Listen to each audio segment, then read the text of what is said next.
Hello and welcome. It's Monday, the 14th of April. You're tuned in to our 10 a.m. newscast here on ARIRANG TV. Let's take a look at what's making the headlines.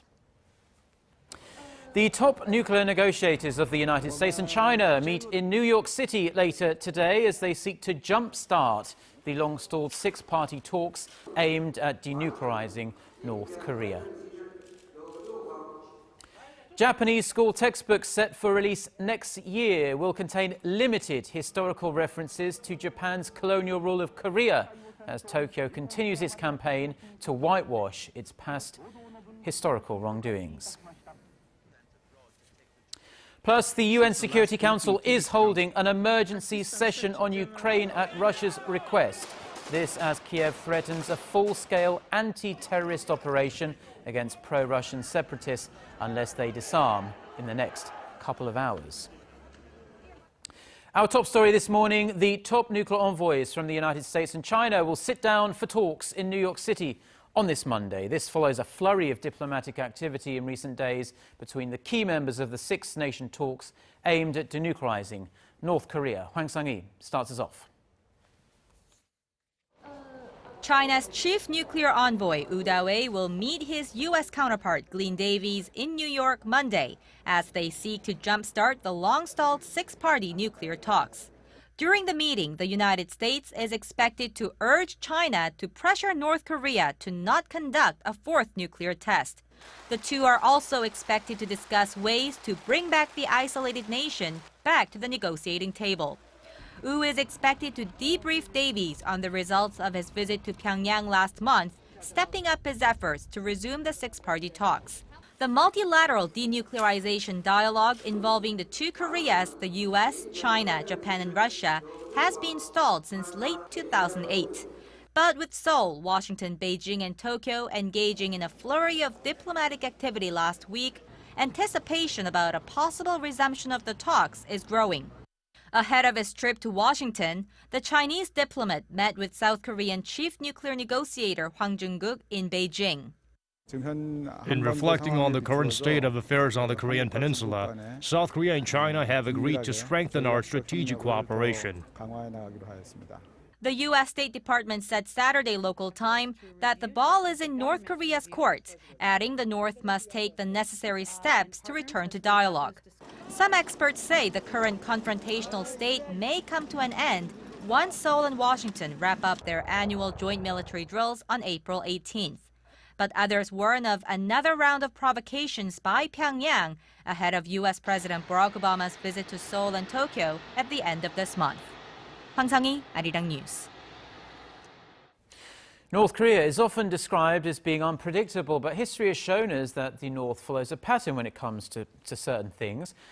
Looking back, we can see that Pyongyang usually fires long-range missiles ahead of major political events. With the country's founder Kim Il-sung's birthday coming up this week and the South Korea-US military drills wrapping up later in the week, analysts warn the North could fire off a rocket or two in celebration. Now, Kim Min-ji has this report. North Korea's long-range missile launches are usually concentrated in April. Out of 5 long-range missile launches so far, the firing of the Una-2 rocket in 2009 and the launch of the Una-3 rocket in 2012 both took place in April. With the South Korea-US joint military drills ending this week and major political events in store in North Korea, another provocation could be in the works. This week, in fact, is critical. North Korea will celebrate the Day of the Sun, the birth anniversary of late leader and founder Kim Il-sung on Tuesday, and the annual Key Resolve and Fall Eagle exercises come to an end on Friday. Moreover, North Korea has unofficially informed Japan of plans to launch additional missiles by Thursday, April 17th. Pyongyang has also continuously slammed the South Korea-US joint military drills. If enemy forces violate our airspace, we'll bomb their bases to the ground. However, some experts say Pyongyang could return to the negotiating table if there isn't a much-anticipated missile launch. There's a chance North Korea could give up its nuclear tests if the six-party talks on denuclearizing the North resume. Pyongyang could make a gesture to improve inter-Korean ties first. Neighboring countries such as South Korea and China, as well as the U.S., are keeping a close eye on the nation's movements. They are not ruling out the possibility of the North either engaging in further provocations or coming back to the negotiating table. Kim Min-ji, ARIRANG News. President Park Geun-hye is stressing the need for stronger national efforts towards reunification, which she says will allow Koreans on both sides of the border to enjoy greater freedom and prosperity. Through a statement on Sunday, President Park says she believes that with unification, the Korean people who have overcome various crises and challenges in the past will be able to take another historic leap forward. In related news, Bank of Korea Governor Lee Ju-yeol said South Korea's central bank will begin preparations for reunification.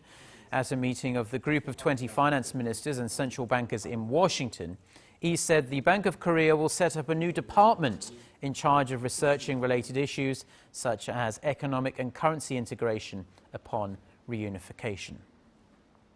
Seoul's foreign ministry says Korea and Japan will meet for working-level talks in Seoul on Wednesday in an effort to resolve the issue of Japan's wartime sexual enslavement of Korean women. The meeting is the result of an agreement reached by the two sides ahead of a trilateral summit in The Hague between Korea, Japan and the United States last month. At the upcoming talks, Korea is expected to reiterate its demand for an official apology and compensation from the Japanese government for the so-called comfort women. Japan has been claiming that the issue was resolved through a 1965 treaty when the two countries normalized their diplomatic ties. Around 200,000 women, mostly Korean, were forced to serve the Japanese army in comfort stations in the early 20th century. And on a related note, the chair of Japanese broadcaster NHK has issued a formal apology for remarks he made about the victims of Japan's wartime system of sexual slavery. NHK chair Katsuto Momimi offered an on-air apology on Sunday for saying that all nations at war employ comfort women for their soldiers. He also apologized for criticizing Korea for demanding compensation for Korean victims of Japan's wartime comfort system. He added that his remarks made in February upset viewers and that he was out of line. His apology comes after some 3,000 viewers demanded he step down, saying insensitive remarks such as these, made on several occasions now, cast doubt on his ability to remain politically neutral. Mo-mi is one of several NHK officials to have faced criticism from the Japanese public for their nationalistic views. Now, Japanese elementary school textbooks that are set to go into circulation next year will contain less information on Japan's historical wrongdoings against its neighbors in East Asia. The Korea-based civic group Asia Peace and History Education Network says content regarding Japan's forceful colonial occupation of Korea was removed during the screening process. The group said another publisher also left out information on the Korean resistance to Japan's colonial rule and Korea's declaration of independence. There have been several reports that the publishers were wary of Prime Minister Shinzo Abe's strong nationalistic stance when revising the contents of these textbooks. Now, back here in Korea, and it may seem like common sense, but a recent study has confirmed that the poor and the elderly are the groups hit hardest when the inflation rate rises. The Bank of Korea study shares lower income earners and the elderly, classified as people in their 60s and 70s, feel the effects of inflation more than people in the middle class and those in their 30s. The report is based on data released by Statistics Korea for the years 2011 through 2013. Basic commodities like produce, rent, electricity, gas and other utilities take a bigger bite out of the pockets of the elderly and people in the lower class here in Korea. Households in the bottom 50% of income earners experienced inflation at a rate that is 0.3% higher than the actual inflation rate, while those in the upper income brackets experienced inflation at a rate that's 0.1% lower. Now, Korea is well known around the world for numerous things. Its pop music, or K-pop as it's known, its popular drama shows and its delicious food. Well, now there's another factor to add to the list, Korean games. Their popularity is really exploding now on the world stage. Shin Se-min has this report. More Korean games are being exported than Korean pop music. According to a report released by the Korea's Finance Corporation on Monday, the nation's game exports topped $2.6 billion in 2012. That is more than 10 times larger than exports of Korean music in the same year. The gaming figure refers to all online, video, mobile, PC, and arcade games being sold outside the country. The report says game-related exports also far outstrip those of knowledge information, movies, publishing, and advertisements. Korea's gaming industry brought in $180 million in revenue in 2012, with over 90% of that coming from online games. While video and arcade game sales have tumbled since 2011, the growing prevalence of smartphones helped mobile games contribute to the overall boost in sales. The local industry has been doing very well in recent years, but Korea is still not a leading country in the global market. The US and Japan top the international market share with over 18% each. China, Britain, and Korea follow with 12%, 8%, and 6% respectively. Experts say fostering the right environment for industries such as games, movies, animation, and design is crucial, as they'll be able to create more added value in the future. Shin Se-min, ARIRANG News. Korean beer exports to China have shot up over the past 12 months, with analysts attributing the spike to the popularity of a Korean drama series in Asia's largest economy. Korea's Ministry of Agriculture, Food and Rural Affairs says beer exports in March rose by over 200% compared to the same period last year, to over $1 million. A ministry official says the growth was driven by the popularity of home-delivered fried chicken and beer sets, that were popularized by a recent Korean drama show. Meanwhile, total agricultural exports to China last month jumped nearly 7.5% from the same month last year.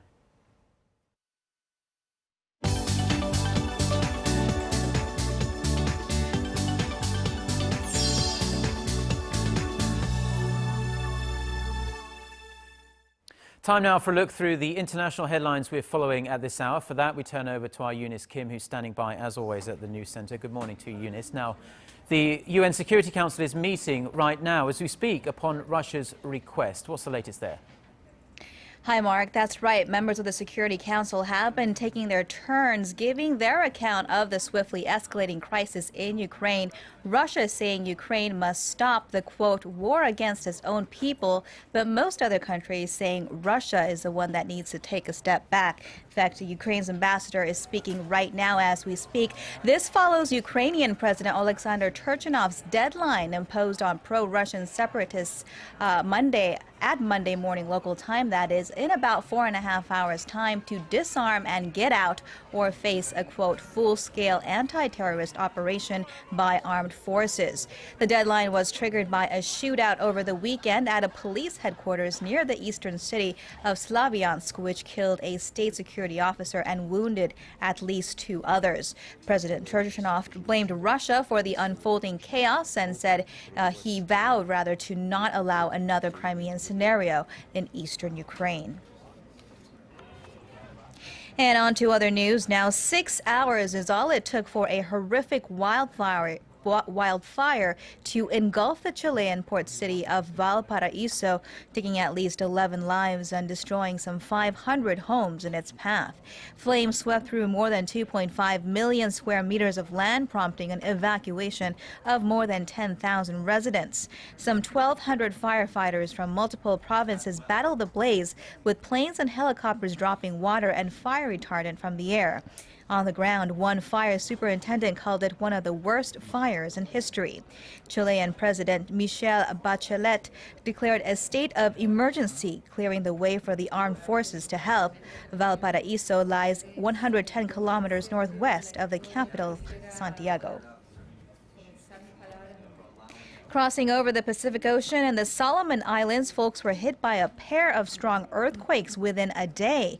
They awoke to the first trembler measuring 7.6 in magnitude around 7:15 Sunday morning local time, followed by a second 7.5 quaker later that night. The latter triggered a tsunami warning for the second time that day, stretching to Papua New Guinea. No damages so far have been reported.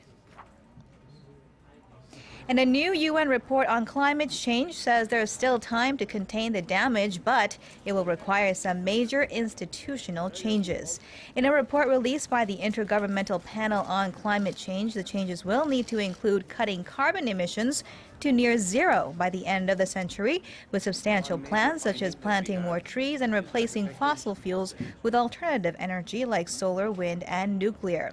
Lead author Otmar Edenhofer says the report showed that the challenges to solve the global common problem are huge, but it also offered modest hope to turn the tide around. At least it seems to me. Said that a team of South Korea. Get connected to Korea and the world. Join us every weekday for the latest developments out of Korea, Asia, and beyond. On air, on your mobile, and online, we lead the way every day. ARIRANG News. To try and resolve the crisis in Ukraine, the European Union also offers 15 billion. Now, it's a little-known fact, but for every strawberry and red chili that is eaten and enjoyed here in Korea, royalties are paid overseas. To keep that money in the country, the local agricultural industry is seeking out ways to strengthen its patent system to protect domestically developed seeds. Son Jung-in reports. Many Korean dishes are loaded with chili peppers, also known here as 청양 peppers. But not many know that every time they buy a pepper, Korean consumers are paying royalties overseas. Its seed was developed by a local company, but it lost its rights when the business crumbled during the Asian financial crisis of the late 1990s. Since then, many local firms have had to give up their seed ownership to multinational companies. Currently, Korea is paying royalties for about 30% of its agricultural products. Over the last 5 years, Korea has shelled out nearly $54 million in royalties, with mushrooms accounting for the most at $19 million, followed by roses at $40 million and kiwi at $8.6 million. About 70% of the global seed market is owned by multinational companies, which puts Korean companies trying to increase their presence in the world market in a tough spot. Many multinational companies are dominating the global seed market using intellectual property rights as a weapon. So it is hard for mid-sized local companies to compete with them. Korea is seeking to develop different kinds of plant breeding while protecting seed rights with a systematic set of patents to prevent them from being sold overseas. We plan to support the seed research by developing patents and protecting the intellectual property that could eventually result in more profits for the country. The system is expected to help keep local seed ownership in the country with classified patents that span from the beginning of seed research all the way to the end. Son Jung-in, ARIRANG News.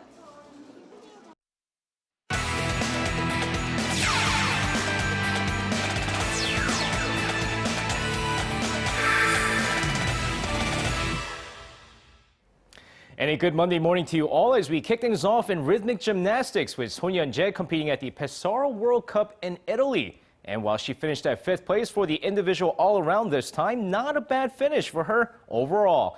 And with her hoping to break the 18-point mark this time, she does as she scores 18.00 in the clubs and finals. Good for a silver medal and 17.850 in ball for a bronze medal. And despite strong finishes in the hoop and ribbon events, she finishes 5th overall in both events as she wins at least one medal in her 8th straight World Cup event. And now over to the KLPGA, where the Lotte Mart Women's Open kicked off the brand new season of the KLPGA. And for Lee Min-young, who had the lead after the first round, just kept going and going. After shooting a 6-under on the final day, Lee Min-young finishes off the event at 16 under overall, taking the first title of the season by 2 strokes. And with the win, she gets a ticket to the LPGA Lotte Championship, giving her an opportunity to compete with some of the world's best. Meanwhile, An Si-hyun finished off strong at 14 under par overall, with 18-year-old Kim Hyo-ju finishing in fourth at 13 under par. And now moving over to some Sunday's K-League Classic action as Hangju drew against Hungnam 0-0 with Suwon all over Incheon 3-0. Meanwhile, let's take a look at the Jeonnam Dragons take on Busan I-Park. Now, it doesn't take long for the first goal to be scored here as An Young-woo in the 4th minute finds the back of the net, and it's 1-0 Jeonnam. But wait, 2 minutes later, Busan's Yang Dong-hyun here's the equalizer here, and after 6 minutes, it's already 1-1. We're going to fast forward to the 21st minute here. This time it's Lee Jong-ho, and he scores, and it's 2-1 Jeonnam. Busan kicks it up a notch in the second half, getting very aggressive on the offense, but that's all the scoring in this match as Jeonnam holds on to take this match 2-1. And now shifting over to some Sunday's KBO action as the Lotte Giants beat the Kia Tigers 6-3. With the Samsung Lions beating SK Wyverns 10-9, and the Nexen Heroes hold on to beat the Hanwha Eagles 4-2. Meanwhile, let's take a look at the NC Dinos take on the LG Twins. Now going into the game here, first inning, men on second and third, Na Sung-bum with an RBI ground out, giving NC the early 1-0 lead before this next play. Mo Chang-min at bat, a wild pitch makes it 2-0 NC. Second inning, bases loaded for Kim Jong-ho, and he grounds one to second, but an error scores Kim Tae-gun, making it 3-0 NC.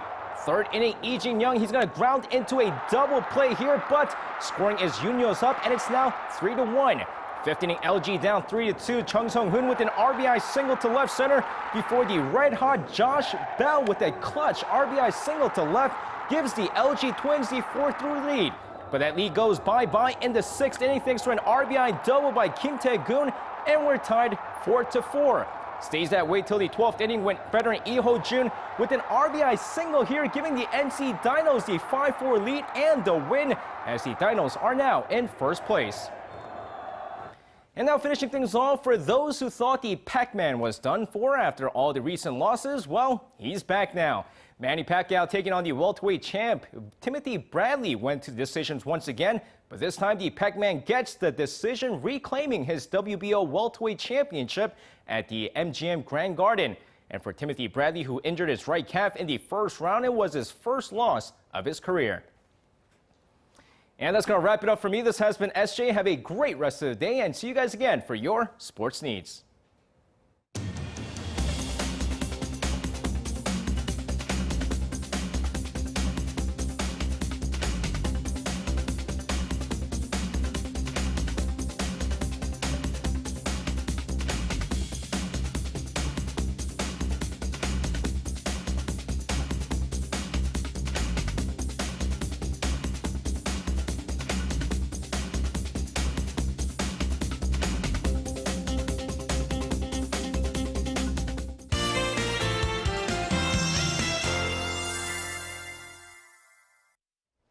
Good morning, I'm Lee Ji-hyun with your latest weather forecast. Well, yesterday, the most parts of the central regions experienced the warmest weather of the year. Here in Seoul, temperatures hiked up to 24.3 degrees Celsius. And it seems like this picture-perfect fine conditions will persist today, with highs soaring to mid-20s across most of the peninsula.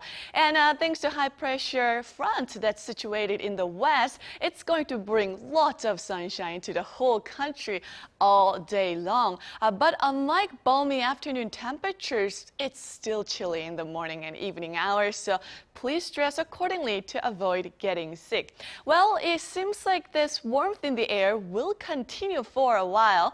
Temperatures will be 7 to 8 degrees higher than seasonal averages till the midweek. Then we have rain in the forecast on Thursday to cool things down a bit. With that in mind, let's take a closer look at the readings for today.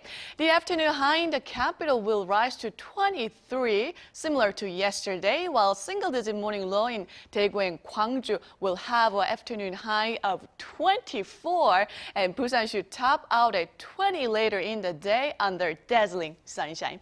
Now let's see how other regions are looking. It looks like down on Jeju will reach to 19, Daejeon will peak at 24, while Mount Keungang will have over a 30-degree temperature difference between low and high today. Well, that's all I have for you at this hour, and hope you have a wonderful day.